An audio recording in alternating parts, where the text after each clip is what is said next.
ಈಗ ಪ್ರಥಮ ಬಹುಮಾನ ಕೂಡ ಇಟ್ಟಿದ್ದಾರೆ. ಮತ್ತೆ ಇಲ್ಲಿರ್ತಕ್ಕಂಥ ಎಲ್ಲ ನಾಗರಿಕರನ್ನ ಕರೆದು ಒಂದು ದೊಡ್ಡ ವೇದಿಕೆಯನ್ನು ಸಜ್ಜು ಮಾಡಿ ಬಾಬಾ ಸಾಹೇಬ್ ಅಂಬೇಡ್ಕರ್ ಮತ್ತು ಬಾಬು ಜಗಜೀವನ್ ಜಯಂತಿಯನ್ನು ಆಯೋಜಿಸಿದ್ದಾರೆ. ಅತ್ಯಂತ ಉತ್ತಮವಾದಂತ ಕೆಲಸ. ನಾನು ನಿಮ್ಮ ಗಮನಕ್ಕೆ ನಾನು ತರೋದು ಇಚ್ಛೆ ಪಡ್ತೇನೆ. 25 ವರ್ಷಗಳ ಹಿಂದೆ ಇಲ್ಲಿರ್ತಕ್ಕಂಥ 4-5 ಗುಡಿಸಲುಗಳನ್ನ ಒಡೆದಾಕಕ್ಕೆ ಬಂದಾಗ ನಾನೇ ಬಂದು ನಿಂತು ಅದನ್ನ ನಿಲ್ಲಿಸಿ ನಮ್ಮ ಬೋರ್ಡ್ ಹಾಕಿದ್ದು ದಲಿತ ಸಂಘರ್ಷ ಸಮಿತಿಯಿಂದ. ನಿಮ್ಮ ಗಮನಕ್ಕೆ ಇರಲಿ, ಈಗ ಸುಮಾರು ಗುಡಿಸಲುಗಳು ಆಗಿದ್ದಾವೆ. ಇಲ್ಲಿ ನಿಮ್ಮೆಲ್ಲರಿಗೂ ಕೂಡ ಏನು ಗುಡಿಸಲುಗಳನ್ನ ಕಟ್ಕೊಂಡಿದ್ದೀರಿ ಅವರೆಲ್ಲರಿಗೂ ಕೂಡ ಹಕ್ಕುಪತ್ರ ಕೊಡೋದಕ್ಕೆ ಶತಾಯಗತಾಯನ ಹೋರಾಟವನ್ನು ಮಾಡ್ತೇವೆ ಅನ್ನೋ ಮಾತನ್ನ ಈ ಸಂದರ್ಭದಲ್ಲಿ ಹೇಳಕ್ಕೆ ಇಷ್ಟಪಡ್ತೀನಿ.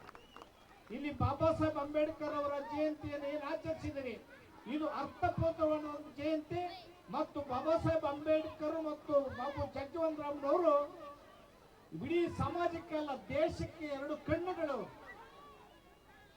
ಬಾಬಾ ಸಾಹೇಬ್ ಅಂಬೇಡ್ಕರ್ ನಾಯಕತ್ವದಲ್ಲಿ ಹೋರಾಟ ಮಾಡಿದ್ರೆ ಆಕ್ಚುಲ್ ಆಗಿ ನಿಮ್ಗೆ ಹಕ್ಕುಪತ್ರ ಅಲ್ಲ, ನಿಮ್ಗೆಲ್ಲ ಮೂಲಭೂತ ಸೌಕರ್ಯಗಳು ಮತ್ತು ನಾಗರಿಕರಾಗಿ ಬದುಕೋದಕ್ಕೆ ಮತ್ತು ನಿಮ್ಮ ಮಕ್ಕಳು ಅತ್ಯುತ್ತಮ ಶಿಕ್ಷಣವನ್ನು ಪಡೆಯೋದಕ್ಕೆ ನಾಂದಿ ಆಗ್ತದೆ ಅನ್ನೋ ಮಾತನ್ನ ನಿಮ್ಗೆ ಹೇಳಕ್ಕೆ ಇಚ್ಛೆ ಪಡ್ತೀನಿ.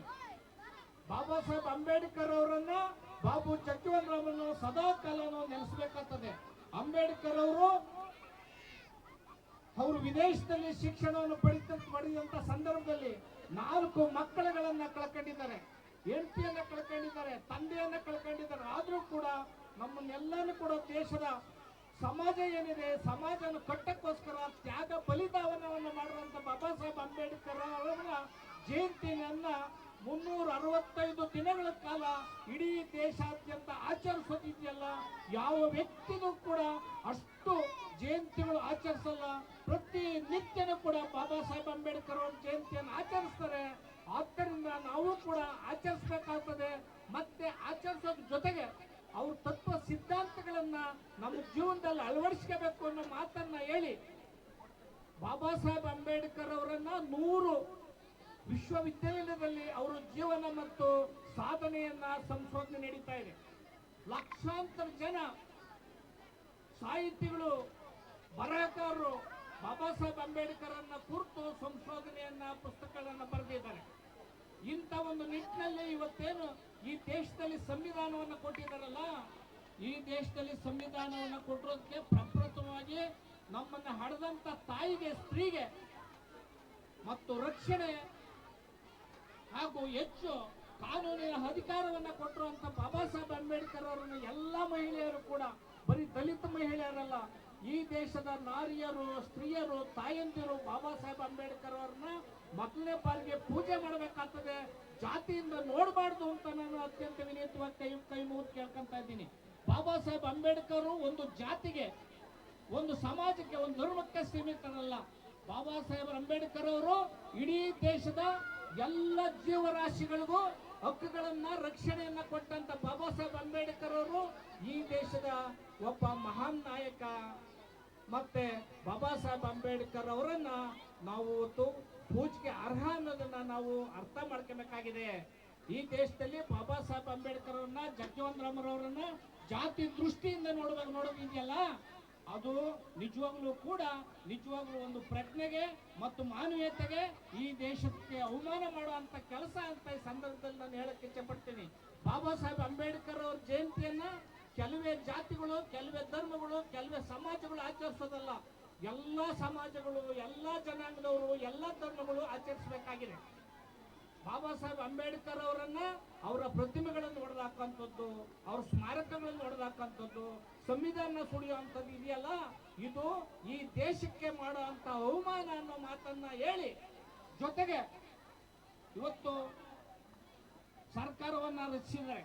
ಸರ್ಕಾರ ರಚಿಸಿರೋದಕ್ಕೆ ಗೃಹ ಸಚಿವರು ಪ್ರಿಯಾಂಕ್ ಖರ್ಗೆ ಗೃಹ ಸಚಿವರಾಗಿದ್ದಾರೆ. ಅವರು ಕೇಳಿದ ಪ್ರಶ್ನೆ ಇಷ್ಟೇ, RSS ನೀವು ನೋಂದಣಿ ಮಾಡಿ ಅಂತ. ಆದ್ರೆ ನೋಂದಣಿ ಮಾಡಿ ಅಂತ ಹೇಳಿದಕ್ಕೋಸ್ಕರ ಎಲ್ಲಿದ್ದೇಲೆ ಖರ್ಗೆ, ಎಲ್ಲಿದ್ದೇಲೆ ಮರಿ ಖರ್ಗೆ ಅಂತ ಕೇಳ್ತಾ ಇದ್ದೀರಲ್ಲ, ಇದು ಜಾತಿಯ ಮನಸ್ಥಿತಿ. ನೀವು ಉತ್ತರವನ್ನ ಕೊಡಿ. ನಾವು ನಿಮ್ಮ ನೋಂದಣಿ ಬಗ್ಗೆ ನಾನು ಇಲ್ಲಿ ಮಾತಾಡಕ್ ಹೋಗಲ್ಲ. ಆದ್ರೆ ಸಂವಿಧಾನಾತ್ಮಕವಾಗಿ ಒಬ್ಬ ಅಸ್ಪೃಶ್ಯ ಗೃಹ ಸಚಿವರಾದ್ರೂ ಕೂಡ ನೀವು ಬೆಲೆಯನ್ನು ಕೊಡ್ತಾ ಇಲ್ಲ, ಮುಖ್ಯಮಂತ್ರಿ ಆದ್ರೂ ಬೆಲೆಯನ್ನು ಕೊಡ್ತಾ ಇಲ್ಲ. ಅಂದ್ರೆ ಈ ದೇಶದಲ್ಲಿ ಜಾತೀಯತೆಯ ವಿಕೃತಿ ಈ ನಾಡಿನಲ್ಲಿ ಮುಳುಗಟ್ಟಿದೆ ಅನ್ನೋದನ್ನ ನಾನು ಹೇಳಕ್ ಇಚ್ಛೆ ಪಡ್ತೀನಿ. ಅದೇ ದೃಷ್ಟಿಯಿಂದ ಬಾಬಾ ಸಾಹೇಬ್ ಅಂಬೇಡ್ಕರ್ ಅವರನ್ನ 2 ಬಾರಿ ಸೋಲಿಸಿದ್ರು. ಜಗಜೀವನರಾಮ್ರವ್ರನ್ನ 2-3 ಸಾರಿ ಪ್ರಧಾನಿಯಾಗೋದನ್ನ ತಪ್ಪಿಸಿದ್ರು.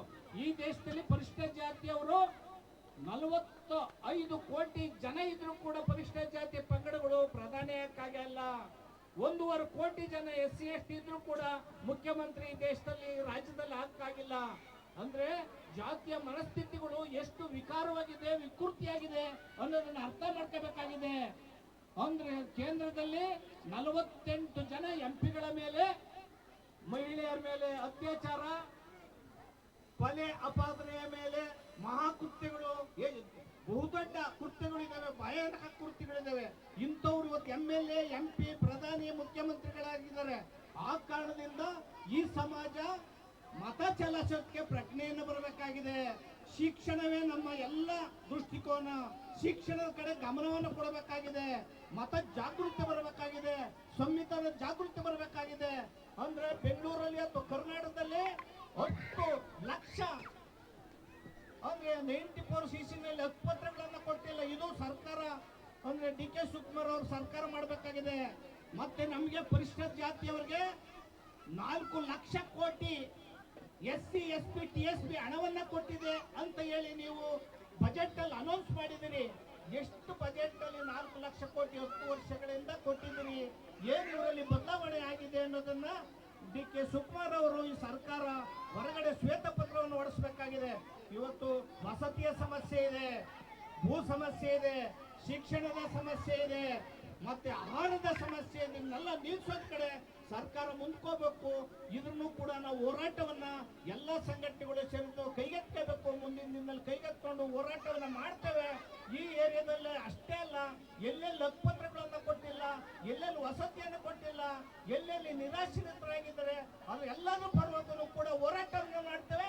ಈ ಏರಿಯಾದಲ್ಲೂ ಕೂಡ ಮೊದಲನೇ ಬಾರಿಗೆ ಹಕ್ಕುಪತ್ರ ಹೊಡೋದಕ್ಕೆ ನಾವು ಮಹಾ ಹೋರಾಟವನ್ನ ಸಂಘಟಿಸ್ತೇವೆ ಅನ್ನೋ ಮಾತನ್ನು ಹೇಳಿ ನನ್ನ ಮಾತನ್ನು ಮುಗಿಸ್ತೇನೆ. ಜೈ ಭೀಮ್, ಜೈ ಭಾರತ್. ಗಣ್ಯರಿಗೆ ಮತ್ತೊಮ್ಮೆ ನಾನು ಧನ್ಯವಾದಗಳನ್ನ ಹೇಳ್ತಾ